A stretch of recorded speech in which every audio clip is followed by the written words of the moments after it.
ರಾಮ ಮಂದಿರ ಉದ್ಘಾಟನೆಗೆ ಇನ್ನೇನು ಕೆಲವೇ ದಿನಗಳು ಮಾತ್ರ ಬಾಕಿ ಉಳಿದಿರುವಂತದ್ದು. ಹೀಗಾಗಿ ಇಲ್ಲಿಗೆ ಅಯೋಧ್ಯೆಗೆ ಬರುವಂತಹ ಯಾತ್ರಾರ್ಥಿಗಳು, ಪ್ರವಾಸಿಗರು, ಭಕ್ತಾದಿಗರ ದಂಡೆ ಹೆಚ್ಚಾಗ್ತಿದೆ.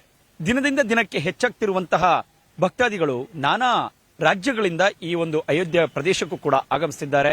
ಜೊತೆಗೆ ದೇಶ ವಿದೇಶಗಳಿಂದಲೂ ಕೂಡ ಗಣ್ಯಾತಿ ಗಣ್ಯರು ಆಗಮಿಸುತ್ತಾರೆ. ಪ್ರವಾಸಿಗರು ವಿದೇಶದಿಂದಲೂ ಕೂಡ ಆಗಮಿಸುತ್ತಾರೆ.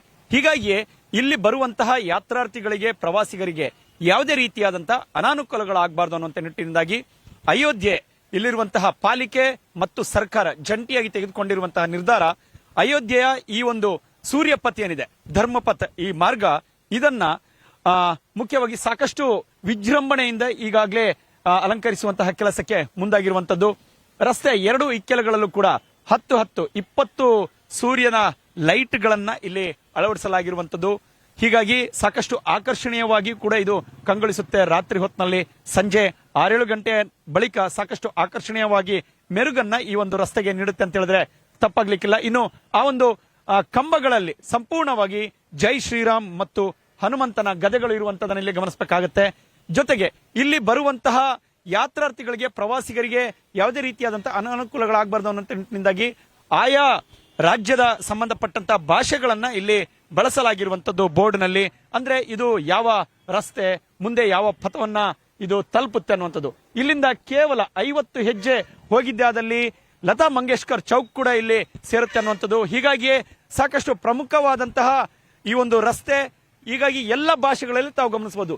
ಹಿಂದಿ, ಮರಾಠಿ, ತೆಲುಗು, ತಮಿಳ್, ಹೀಗೆ ಉರ್ದು, ಪಶ್ಚಿಮ ಬಂಗಾಳ, ಹೀಗೆ ಒಡಿಸ್ಸಾ, ಹಲವು ರೀತಿಯಾದಂತಹ ಈ ಒಂದು ಭಾಷೆಗಳು ಕೂಡ ಇಲ್ಲಿ ಇರುವಂತದ್ದು. ಹಾಗೆ ನಮ್ಮ ಕನ್ನಡ ಭಾಷೆಯು ಕೂಡ ಇಲ್ಲಿ ಇರುವಂತದನ್ನ ತಮಗೆ ತೋರಿಸುವಂತದನ್ನ ಪ್ರಯತ್ನವನ್ನ ನಮ್ಮ ಕ್ಯಾಮರಾಮನ್ ತಮಗೆ ಮಾಡ್ತಾರೆ. ಸಹಜವಾಗಿ ರಸ್ತೆ ಎರಡು ಇಕ್ಕೆಲಗಳಲ್ಲಿ ತಾವು ಗಮನಿಸಬಹುದು. ಇಲ್ಲಿ ಇರುವಂತಹ ಸೂರ್ಯ ಸ್ತಂಭಗಳೇನಿದೆ, ಈ ಸ್ತಂಭಗಳೇ ಸಾಕಷ್ಟು ಆಕರ್ಷಣೀಯ, ಬರುವಂತಹ ಪ್ರವಾಸಿಗರ ಕಣ್ಮನ ಸೆಳೆಯುವುದಕ್ಕೂ ಕೂಡ ಇಲ್ಲಿ ಮುಂದಾಗುತ್ತೆ ಅನ್ನುವಂಥದ್ದು.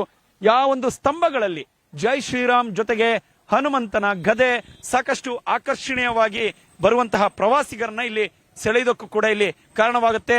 ಪವರ್ ಟಿವಿ ಈ ಹಿಂದೆ ಕಳೆದ 10 ದಿನಗಳ ಹಿಂದೆ ಬಂದಂತಹ ಸಂದರ್ಭದಲ್ಲಿ ಈ ರಸ್ತೆಗಳು ಇಷ್ಟರ ಮಟ್ಟಿಗೆ ಅಭಿವೃದ್ಧಿಯಾಗಿರಲಿಲ್ಲ, ಇನ್ನೂ ಕೂಡ ನಿರ್ಮಾಣ ಹಂತದಲ್ಲಿತ್ತು. ಈಗ ಈ ದ್ವೀಪಗಳು ಕೂಡ, ಈ ಏನು ದೀಪಗಳಿದೆ, ಈ ದೀಪಗಳು ಕೂಡ ಅಭಿವೃದ್ಧಿಯಾಗಿರಲಿಲ್ಲ ಅನ್ನುವಂಥದ್ದು. ಕೆಲಸಗಳು ನಡೀತಾ ಇತ್ತು, ಈಗ ಸಂಪೂರ್ಣವಾಗಿ ಕೆಲಸಗಳು ಮುಗ್ದಿರುವಂತದ್ದು ತಾವು ಗಮನಿಸಬಹುದು. ಇಲ್ಲಿರುವಂತಹ ಭಾಷೆಗಳನ್ನ ನೋಡಿ, ಇಲ್ಲಿ ಕನ್ನಡದಲ್ಲೂ ಸಮೇತ ಧರ್ಮಪಥ ಅನ್ನುವಂಥದ್ದನ್ನು ಕೂಡ ಇಲ್ಲಿ ಮೆನ್ಷನ್ ಮಾಡಲಾಗಿರುವಂತದ್ದು. ಸಹಜವಾಗಿ ಅಯೋಧ್ಯೆಗೆ ಇನ್ನು ಮುಂದೆ ರಾಮ ಮಂದಿರ ಉದ್ಘಾಟನೆ ಹಾಗೂ ರಾಮಲಲ್ಲನ ಪ್ರತಿಷ್ಠಾಪನೆ ಆದ ಬಳಿಕ ಬರುವಂತಹ ಭಕ್ತಾದಿಗಳು, ಪ್ರವಾಸಿಗರ ಸಂಖ್ಯೆ ಹೆಚ್ಚಾಗುತ್ತೆ.